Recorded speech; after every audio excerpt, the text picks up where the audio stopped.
जय श्री बद्री गणेश।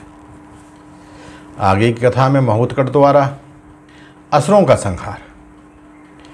जब उनका रथ काशी नरेश के साथ काशी के मध्य में पहुंचा तो काशी की प्रजा ने उन्हें जिस रूप में देखा उसी रूप में उन्होंने उसे दर्शन दिए। चाहे किसी ने प्रभु के रूप में, किसी ने छत्री के रूप में, किसी ने संहारक के रूप में, सबको उनकी इच्छा के अनुसार दर्शन दिए। रथ जब आगे पहुंचा वहाँ दो असुर बिघंट और दंतुर्न आए और महोत्कट ने उन दोनों को मार गिराया। उसके बाद आगे चलने पर पतंग और विधुल नामक वायु के रूप में झंझावत का रूप धारण करके आए और उन्हें पेड़ों को उखाड़ना शुरू किया। तो महोत्कट ने स्तंभन का प्रयोग करके उन्हें भी नीचे गिरा दिया और दोनों असुरों को मार दिया। रथ जब थोड़ा आगे बढ़ा तो एक पत्थर के रूप में राक्षस आया, जिसे महोत्कट ने देखते हुए अपने फरसे के प्रहार से उसके पत्थर के टुकड़े टुकड़े कर दिए। उसमें से कूट नामक राक्षस निकला। उस राक्षस को भी उन्हें एक मुक्का मारकर मार दिया। इस प्रकार काशी वासियों ने देखा कि मुनि कुमार सभी राक्षसों को वध करने में सक्षम हैं। मुनि कुमार राजद्वार पर जा पहुँचे। काशी के राजा ने उतरकर उनका विधि पूर्वक षोडशोपचार पूजन एवं स्तुति की और बहुमूल्य वस्त्र अलंकार भेंट किए। के बाद भोजन आदि करके उन्होंने आराम किया। दूसरे दिन प्रातः एक ब्राह्मण धर्मदत्त नाम का था, वह गणेश जी के पास आया।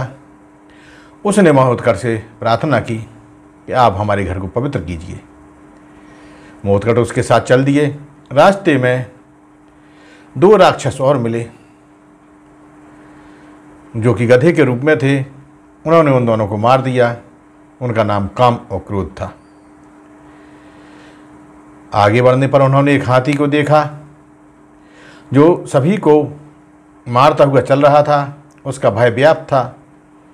महोत्कट ने उसको भी पकड़कर उसी सूंड काट दी और उसके ऊपर इतना जोर से प्रहार किया कि वह गिर गया और वह कुंड नामक एक अत्यंत क्रूर राक्षस निकला। उसके मरने पर सभी ने चैन की सांस ली और भगवान गजानन देव की जय बोलने लगे या पुष्पों की वर्षा करने लगे। इस प्रकार महोत्कट इस समय काशी नगर के भी रक्षक बन गए थे। धूम्राक्ष की पत्नी जुम्बा थी। उसने भी अपने पति का प्रतिशोध लेने के लिए महोत्कट के रक्त की प्यासी हो रही थी। ने सुंदर देवी का रूप बनाया। पीतांबर आदि पहनकर महोत्कट के पास आई और मुनि कुमार से कहने लगी, तुम्हारे माता पिता धन्य हैं जिन्होंने तुम जैसे सूरवीर पुत्र को जन्म दिया। मैं तुमसे बहुत प्रसन्न हूँ। तुमने बहुत से असुरों को मार दिया है और हम एक तेल लाए हैं जिससे थकान दूर होती है और सुगंधित है। आओ इससे तुम्हारे शरीर पर मालिश कर दें। उसके दिव्य रूप और मधुर वाणी सुनकर महोत्कट समझ गए, लेकिन उसे तेल लगाने के लिए तैयार हो गए। थोड़ी देर में महोत्कट ने पास ही रखा हुआ एक नारियल उठाकर उसके सिर पर दे मारा, जिससे उसका मस्तक विदीर्ण हो गया और तड़पती हुई अपने वास्तविक रूप में आकर प्राणविहीन हो गई। अगले दिन काशी नरेश उन कश्यप कुमार महोत्कट को राजसभा में ले गए और राजसभा में विचार रखा कि युवराज की शादी की जाए। तभी एक ने उन्हीं के मंत्री ने अपनी बात रखी।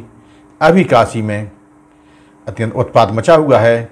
इस समय थोड़े समय के बाद युवराज की विवाह महोत्सव रखा जाए। यह बात राजा ने मान ली और युवराज का विवाह कुछ समय के लिए टाल दिया गया। पश्चात एक ज्योतिष रूप वाला मायावी असुर काशी में आया।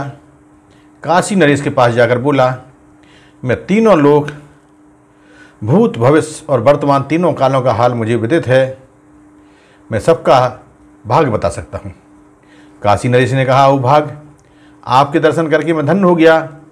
देवक श्रेष्ठ, आज्ञा कीजिए कि आपकी क्या सेवा करूं।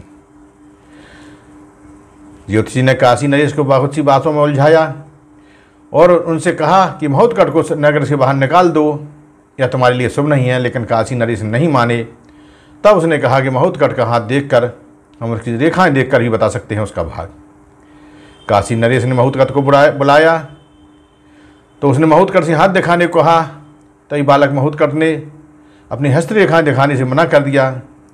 तब उसने कहा, मैं आज तुम्हारा चेहरा देखकर ही भाग बता सकता हूँ। लेकिन महोत्कट ने उसकी बात नहीं मानी और उसे एक ही मुक्के के प्रहार में मार दिया। जब वह मरा तो उसका असुर रूप सामने प्रकट आ गया, जिससे सारी प्रजा आश्चर्यचकित हो गई। राजा ने विनायक का पूजन कर चरणों में प्रणाम किया। इसके पश्चात असुर कूपक और कंदर की मृत्यु। नारायणतक के रूपधारी असुर कूपक और कंदर थे।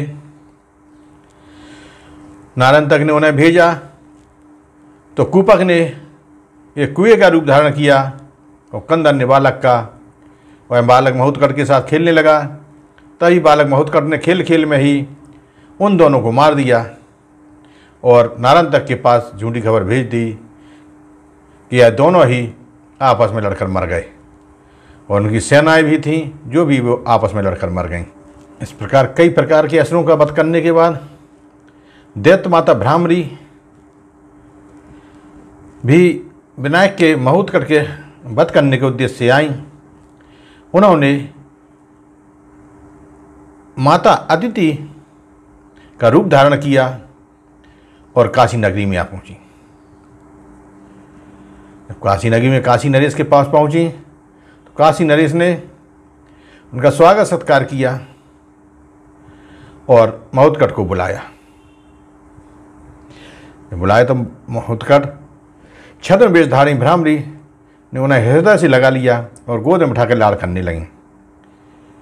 उनकी चेष्टाओं से महोत्कट को कुछ अपूर्व सा लगा, फिर भी ये मुस्कुराते हुए चुपचाप बैठे रहे। वह भ्रामरी जब दैत्य माता में महोत्कट को लाड़ दुलार कर रही थी तो उन्हें विषैले मोदक खिलाने का प्रयत्न किया। विनायक ने भी शीघ्रता से मोदक को खाते हुए भूखे होने का प्रदर्शन किया, लेकिन खाते हुए उन्हें मालूम चल गया कि यह विषाक्त मोदक है। तो गोद में बैठे बैठे उन्होंने अपना भार बढ़ा दिया और भार बढ़ाकर भ्रामरी को दबाते हुए चले गए। उनकी जगह फंसी हुई भ्रामरी का शरीर टूटने लगा, प्राण तड़पने लगे। उनके मुख से बरबस ही निकला रहा है, क्या करता है, इस प्रकार तो मैं मर ही जाऊंगी। परंतु विनायक ने उन्हें छोड़ा नहीं। उनकी छटपटाहट में ही आनंद आ रहा था। राक्षसी बेबस और पीड़ित थी, उसकी व्याकुलता बढ़ती गई और अंत में वह पीड़ा को नहीं सह सकी, चीत्कार कर उठी और उसकी आंखें फट गईं, जीभ बाहर निकल आई। सभी ने देखा कि भ्रामरी का आदित्य रूप अदृश्य होता जा रहा है और उसका स्थान ले रही है राक्षसी की भयंकर आकृति। कुछ ही देर में उसके प्राण पखूरी उड़ गए। अब विनायक उठ करके खड़े हो गए। सभी समझ गए अदिति का छद्म भेष बनाकर यह राक्षसी विनायक देव को मारने के लिए आई थी। इससे विनायक की अद्भुत सामर्थ्य और विलक्षण ज्ञान देखकर सभी आश्चर्यचकित हो उनकी स्तुति करने लगे। काशी नरेश ने उनका पूजन आदि किया। अब आगे कथा में विनायक द्वारा एक ब्राह्मण के घर भोजन करके उसको धन्य करना। जय श्री बद्री गणेश।